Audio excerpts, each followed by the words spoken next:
Sabe aquela ideia de que, quando o assunto é remédio, mais é sempre melhor? Pois é. No tratamento do diabetes, essa é uma suposição bem comum.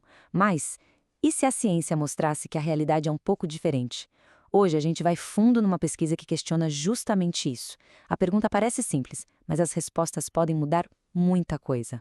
Ok, vamos começar com uma coisa que, no fundo, todo mundo já pensou em algum momento. A nossa intuição grita que com o remédio mais é mais forte, né? Se um pouquinho já ajuda, um pouco mais deveria ajudar ainda mais. Mas será que essa lógica vale para tudo, especialmente para uma condição complexa como o diabetes? Então, vamos focar no diabetes tipo 2 e numa classe de medicamentos super importante usada no tratamento. A prática médica hoje em dia se baseia numa ideia bem estabelecida sobre como usar esses remédios. E é exatamente essa ideia que a gente vai colocar à prova. Bom, estamos falando de uma família de remédios chamada inibidores de SGLT2. O jeito que eles funcionam é até bem fácil de entender. Pensa assim, seus rins têm uma espécie de portinha que controla quanto açúcar fica no corpo. O que esses medicamentos fazem? Eles basicamente deixam essa portinha mais aberta, o que faz com que mais açúcar saia na urina. Resultado?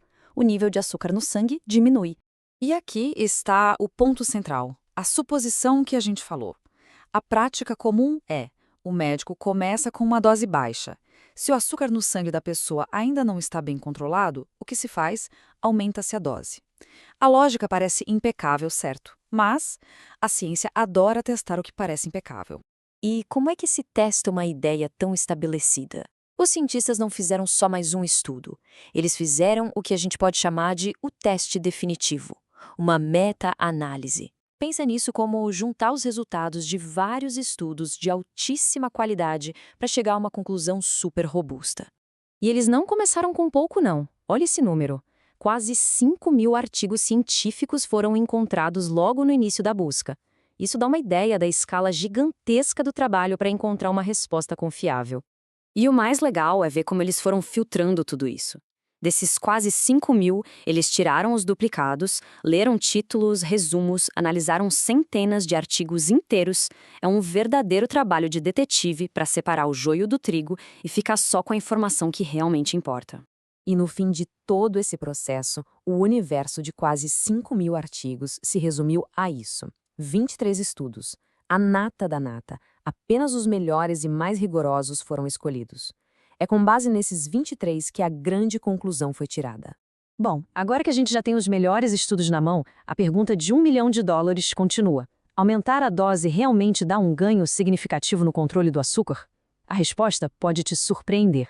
O resultado de toda essa análise gigante é este número: menos 0,08%. Tá, mas o que esse número significa na prática?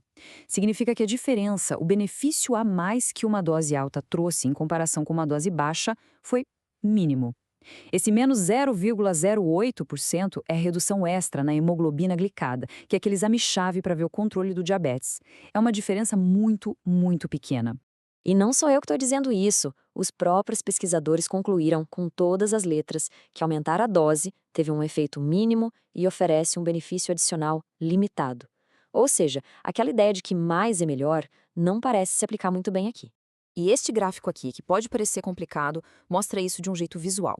Foca só naquele losango lá embaixo. Ele é o resumo de todos os estudos juntos.